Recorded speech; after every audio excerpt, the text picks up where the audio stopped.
What's up guys, welcome back to another video. It's MJ from Grid Motors. Today we have a 2008 Dodge Grand Caravan behind me over here. Customer complained he was driving on the highway. All of a sudden he gets the battery light on his cluster. 30 minutes in, the car shuts off on him. He called a buddy of his, boosted the vehicle, drove straight to Canadian Tire, and for some reason they threw a brand new battery in there for him. He drove out another 20-30 minutes, same problem again. The battery light comes on the cluster and it shut off again on him. So at that point he knew the battery is not the problem. Today I'm going to show you how to test your battery, test your alternator system with the basic tools such as a multimeter, and as well as replace the alternator with only few sockets and a hand ratchet. It could be as complicated as a broken wire or the PCM not sending the command to the alternator. In our case, very simple, just a faulty alternator. We've already confirmed and tested the wiring, tested the PCM, everything seems to be fine, and everything's ruling out to a bad alternator. Also keep in mind, in some vehicles there is a fuse for your alternator. The best and the fastest way to test and make sure you have no problems with your fuses is do the continuity test with your multimeter. We can set our multimeter to continuity or ohms, put it on the select function, and when you touch them together you hear a beep. The whole idea of this is making sure that there's no cuts in the wire. Typically if we have a fuse broken, that would separate the wire.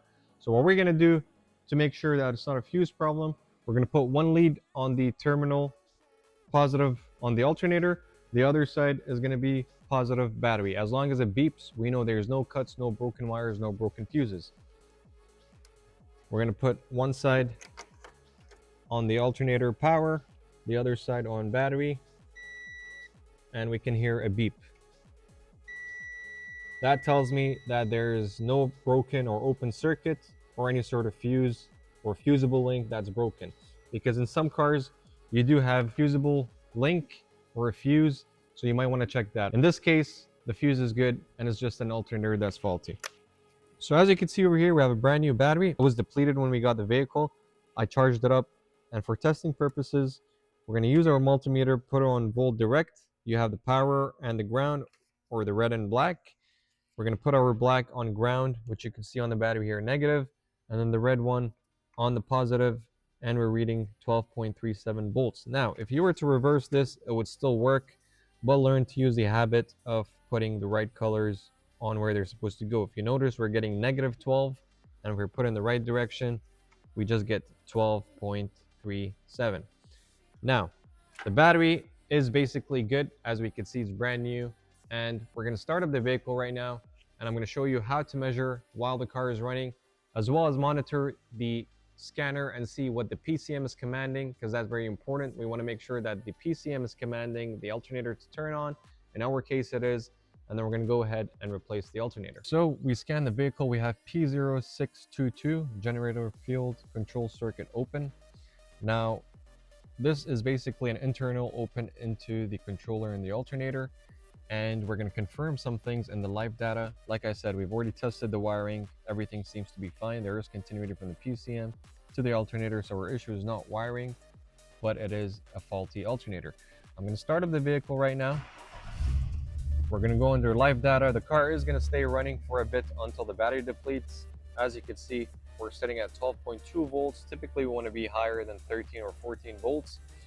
But to go under ECM, we're going to go under live data, and we're going to search generator. Duty cycle is at 100%. And if we look at our targets, that is trying to command, target charging voltage is supposed to be 14.69. But in reality, we're not even reaching 13 volts. So the PCM is commanding, but the alternator is not doing its job.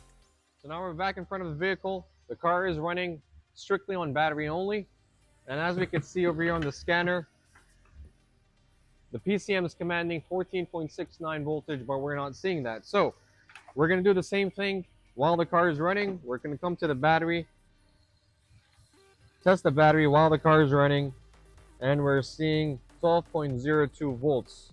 So it's not going higher and it's not charging. Now we're here at the alternator. The car is still running. We're going to put our positive lead on the battery terminal, or the positive terminal on the alternator, which is on top here. The negative we're going to put on battery or anywhere ground. And we're seeing 11.98 volts. So again, the alternator is not charging. It's not keeping the battery up. And eventually the car is going to die if we leave it like that. So we're going to shut it off, replace the alternator, and then we're going to do the test again. Now before we do anything, we're going to be safe and disconnect the battery. So I'm going to disconnect the positive from the battery terminal. 10 millimeter, that's disconnected. Make sure it's not touching ground. Now we have no power going to anything in the car. Now to remove the alternator, there's a bracket over here held by 13 millimeter bolt and a 13 millimeter nut. These two are out. We could remove this plate. Next, we have the power cable, or the positive cable, going on the top of the alternator. 13 millimeter as well. We're going to remove that. Take off the power cable from it. Put it on the side for now. We have our connector that goes into the alternator. This is what connects to the PCM to command it on and off. We're going to disconnect that. The alternator is held by two 15 millimeter bolts held from the side on the left here. But before we remove that, we need to remove the serpentine belt. I'm going to show you how to do that. So we're going to need a 3/8 ratchet, and we're going to have to go into the tensioner over there to remove the serpentine belt. So we're just going to go at the bottom and fit it straight into the hole for it. Just like that. We're going to make sure it's fully in. So I'm going to push the button in the back. I'm going to push down to release tension off the belt. As you can see, that's moving, and now I could remove the belt off the alternator, and we could leave it at that. So now the belt is removed.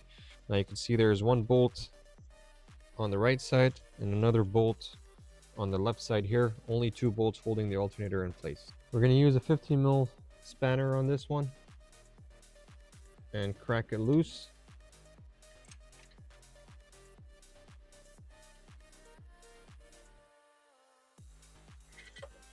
That's out, and now the alternator should be loose. We're going to wiggle it back and forth.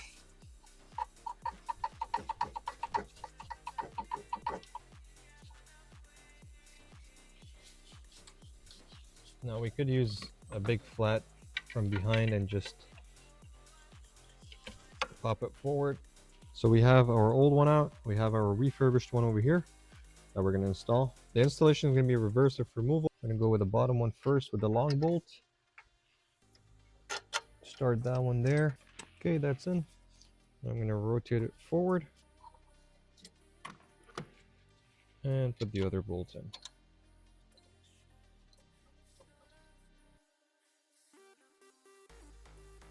After that, we could put our belt back on.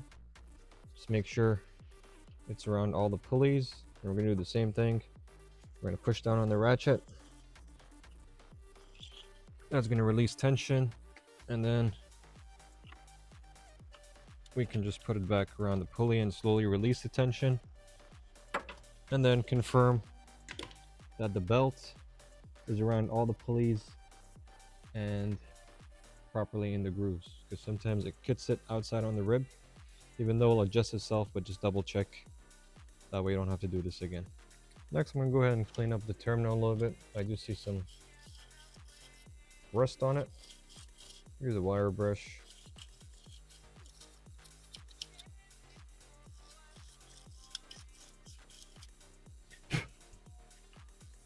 We're going to put it back here, grab our 13.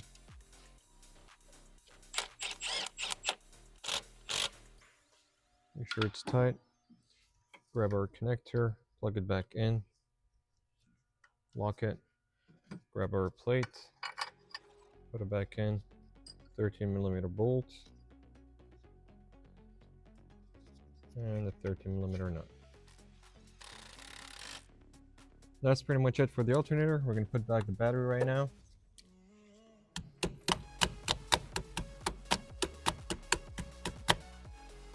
And tighten up. We're pretty much done with the alternator replacement. We're going to go back in the vehicle right now, start it up, remeasure the battery, test the alternator, make sure it's charging, make sure there's no codes, and everything should be good. We're gonna start the vehicle up, test our live data, check our voltage, make sure the alternator is charging up. So we are reading 12.2 volts right now.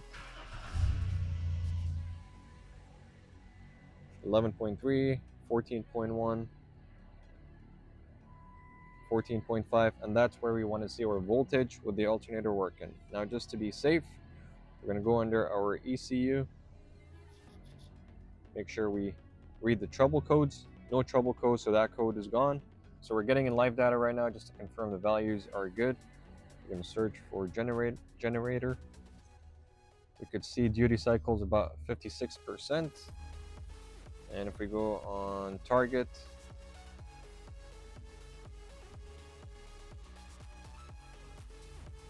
target charging is 14.3. We're sitting at about 14.5. So everything on the computer seems to be fine. We're going to go in front right now and show you what the voltmeter is going to read when we connect it. So we're going to do the same thing again. Now that the alternator is replaced, we're going to put it on volts. We're going to come to the battery again, put the black on ground, red on positive, and we could see the multimeter is reading 14.2, which is about right. Now, of course, when we put electrical load, it's going to go higher, but anything over 13.5 is normal. We're sitting at 14.2, which is what we usually see about on average vehicles. So we know the alternator is charging. We're going to test the alternator again over there. We're going to put our red on power on the alternator, ground on battery, and we're seeing about 14.39. Of course, with the voltage drop on the battery, we see about 14.2, which is again normal. As you can see over there, we're pretty much done with this video. By now, you should be able to test your battery, test your alternator system, and if you're handy, you should be able to replace the alternator itself. Like always, I hope this video helps somebody out there. Don't forget to hit the like, share, and subscribe button, and I'll see you guys next time.